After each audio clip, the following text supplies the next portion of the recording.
Saya ada cerita sedikit tentang wajib militer di mana dalam salah satu chapter kehidupan saya harus berada di Israel selama beberapa bulan yang cukup menggugah banyak sisi nasionalisme saya. Jangan melihat dari Yahudi yang dikatakan oleh pemahaman beberapa ahli agama sebagai musuh Islam. Di mana di sisi lain agama itu seharusnya tidak punya musuh. Yang punya musuh adalah orang yang mengaku beragama. Itu kata pemahaman-pemahaman yang saya kurang pandai dalam urusan hal itu. Balik ke topik. Berada di Israel sebagai manusia atau humankind, homo sapiens, satu spesies kita ini, dan yang beda hanya nation state atau negara bangsa. Israel seperti halnya Singapura, negara kecil minoritas berada di keliling negara besar baik secara populasi maupun sumber daya alamnya. Israel dan Singapura itu negara yang sangat tidak punya apa-apa, namun faktanya keduanya menjadi negara kaya. Keduanya punya kesamaan, ada wajib militer. Di Singapura 2 tahun, di Israel 3 tahun. Kembali ke Israel, anak-anak mudanya sangat kreatif. Itulah impresi waktu beberapa kali bertemu dan berdiskusi dengan mereka di kafe, di meja makan. Semuanya kalau berbicara selalu menomorsatukan negaranya. Di Israel sendiri warganya ada yang Kristen, Islam, Davidian atau agamanya Nabi Daud, pastinya Yahudi, dan ras atau sukunya juga beragam.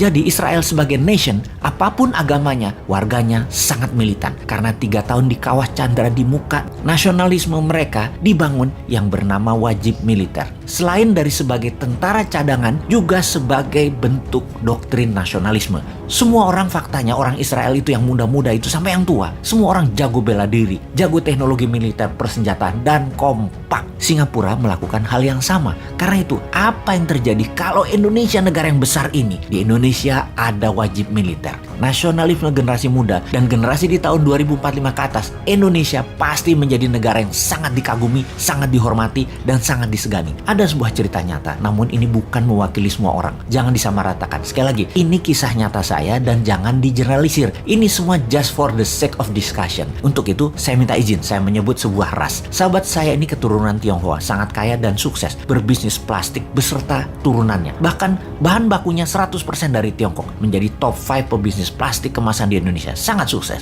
Dia mendukung salah satu partai yang mendengungkan kebinekaan dan sangat setuju, dia garis keras dengan Pancasila. Lalu suatu hari saya lagi makan malam, saya yang dianggapnya berseberangan dalam pandangan politik, di mana dia sangat memuja pejabat-pejabat sekarang yang menjabat karena beberapa mitra bisnisnya yang menjabat itu. Dia mulai bertanya, kalau lu konsep bernegaranya kan beda nih sama yang sekarang. Apa yang lu lakukan kalau ada kesempatan mendapat mandat? Saya menjawab setelah menyelesaikan kunyahan makan malam itu dengan berkata, saya akan adakan wajib militer di Indonesia. Anak lu wajib militer 2 tahun tinggal di Barat. Anjrit, dia tersendak. Waduh, lu bener-bener dah konsepnya. Gue bisa pindah ke Singapura kalau kayak gitu, bro. Gue baru ngeh lu bilang begitu. Karena gue itu kan individualistik. Istilahnya warga dunia deh, world citizen. Kemana ada cuan, ya gue ikut. Kalau lu buat wajib militer, ya mendadak anak turunan gue jadi pada nasionalis. Uang dan bisnis gue jadi di Indonesia doang. Ah, lu gila. Saya lanjutkan. Dasar globalis lu ngaku-ngaku NKRI. Sok-sok teriak kebinekaan buat tantang wajib militer ke anak turunan lu jiper.